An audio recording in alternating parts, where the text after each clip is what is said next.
Hello Guardians, welcome to another video done by yours truly, Nico Jim. It has been a while since I've done a video, so sorry if I get a little bit tongue-tied, guys. But this is a small review based upon Destiny 2's new DLC expansion, the Warmind. The Warmind has brought a lot to offer, bringing new weapons, something new to even test, bringing in something new to the Crucible. Just a whole lot of stuff has been added into this game, which I'm actually excited for because it's brought a lot of people back. So let's start off with talking about the weapon calices that have came into Destiny 2, talking about how they are basically masterwork versions of what a legendary weapon would be, but with each their own perks. Unfortunately, we are still waiting upon one weapon, which is the Rat King, to be fully modified to where it can be used by other players. Bungie has not released this weapon yet to where it can be usable for others.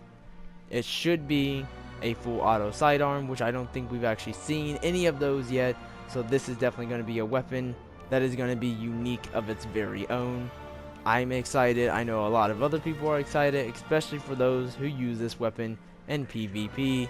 I can't wait to see all those montages that all the Guardians make of the Rat King. It's going to be spectacular, it's going to be splendid, and it's going to get a bunch of views, which I'm going to be one of the many people to see how many montages people can make of the Rat King's full auto ability. And speaking of PvP, guys, there's a certain exotic ghost shell that a lot of people are after, and honestly, I'm one of the people that's after it as well, that you can get from Shaxx once you reset your Valor rank twice.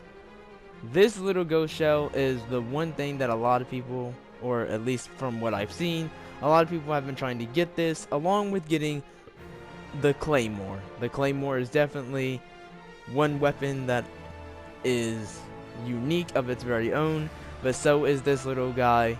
It's an exotic ghost shell. Like we all know, exotic ghost shells have their own perks, their own little story to tell, just like many of the exotic ships and the exotic sparrows, which is another thing that I am actually glad that has came into Destiny. This just means we get to see more into the lore, possibly even learn a little bit more about Ana Bray and the Brays altogether. There's a lot to see and there's a lot to do in Destiny 2 now. There's just so much. We've also got exotic quests, and of course, one of them being what you see upon my back right now, which is the Sleeper Stimulant. Bringing this weapon back, I have to say Bungie did a fantastic job upgrading it a little bit, giving it that Warmind-like feature, a little static electricity that you can see when you're using it. Along with not only this being brought into the game, you can also see that they brought in weapons that are basically smaller versions of the Sleeper Stimulant of itself, such as the hand cannon that I have on right now. And with them doing all of this, they've also brought in a lot of new ships, a lot of exotic ships as well, which also of course come with their own little story to tell. Now, of course, with every exotic ship, there's always going to be stories of who owned them, where they came from, and all of that other sort.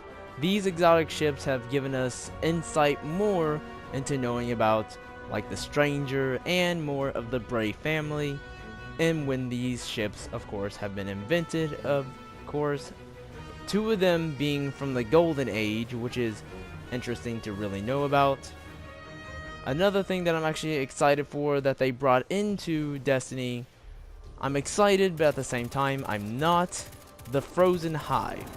They're fun to kill, and the way that they die is just, it's amazing. Not to mention, I'm also excited that they brought in, of course, their very own sniper version of what the Hive would be. It's exciting because you get to face off basically against at least one new type of enemy that has came out with the Hive, of course. Not many new enemies ever get involved in Destiny. I hope to see more of it, like the Moth people that have been mentioned multiple times through Bungie's lore, and many other enemies that have also been brought to life, like the Ahamkaras and many others. One thing that I am excited about as well is that they added in all these exotic emotes. It's pretty nice to have new emotes, of course, and ones that are more exciting, such as that one, along with, well, a few others that I actually enjoy, such as the Hold On. I just love it because it's like your guardian is messing around on its own. But my all-time favorite would have to be my popcorn emote. This is one emote that I definitely enjoy and love. So bringing in all these emotes, I have to say, Bungie, you did a fantastic job doing that, and I can't wait to see what you do with Destiny 3.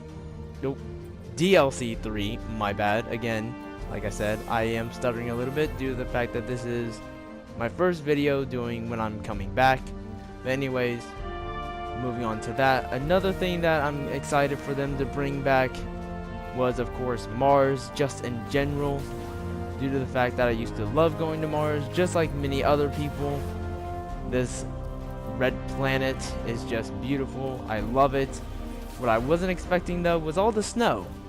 I kind of got sick of that when it came to the expansion of the Plague Lands back on Destiny 1. And speaking of Destiny 1, there's a few things that I actually am vaguely disappointed about, but we'll cover that in just a moment. Another thing that I am excited, though, for that they brought back was the War Sats, and that is definitely one thing that I truly enjoyed. The whole Hive ritual, though, of course, is still here. We at least now have 2 planets that have the Hive ritual. It's beautiful and I love it, because this means I can actually go to 2 separate planets and do this Hive killing spree that I need. Something else that I am actually enjoying is that they brought in, for the first time on Destiny 2 at least, a full auto legendary pulse rifle, which is the battle scar, which you can get from Anna Bray herself. Something else that I actually love that they brought into this game was, of course, the escalation protocols. The escalation protocols do test you and your friends, along with a lot of randoms, of how hard you want to fight to gain the weapons that are within escalation protocol. Not just the weapons, but also the Warmind armor that is inside of this. It's definitely something to try hard for like crazy. I've already seen that some people have made it already to level 4 all the way up to level 6, as far as I am known in knowledge. That is as high as anybody has ever gotten so far on the new escalation protocols. Now, and speaking of what I am actually disappointed about through what Bungie has brought into here, was something that honestly I wasn't expecting them to do. I really wasn't expecting them to bring back Rasputin. Rasputin wasn't exactly a favorite of mine. I was actually looking more forward to them bringing in Charlemagne. Now, if any of you don't know who Charlemagne is, if many of my veterans looked over the lore, or at least read it along with the YouTuber known as Bife, the Charlemagne Warmind was the only other Warmind, based upon, of course, with Rasputin, that was actually still active. She was supposed to be the Warmind on Mars, which is why I say that I'm actually disappointed with Bungie for bringing it in as Rasputin. I'm not happy with that at all. It's basically them going off script, off the lore. It's just completely mind-boggling. Honestly, my only question to Bungie is why you did this. Just why did you bring back Rasputin of all the Warminds? Because he was not the Warmind of Mars. He was only to be on Venus. He was only the Warmind on Earth.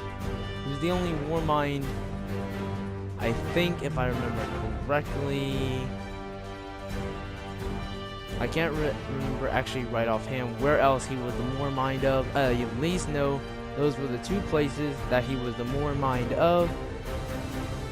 Either way, I'm still disappointed that Charlemagne was not the Warmind that we were going to encounter for this DLC. So if I had to really choose a big disappointment in this game, it would definitely have to be the whole Warmind setting of it not being Charlemagne. Instead, we got Rasputin, which is not cool. It's not cool, Bungie. So my only other question to you, Bungie, is where is Charlemagne? But anyways, guys, that is going to end it for this video. I hope you enjoyed my small review. I know I rambled on a lot, but I will see you, Guardians, in the next video. Stay to the light, Guardians.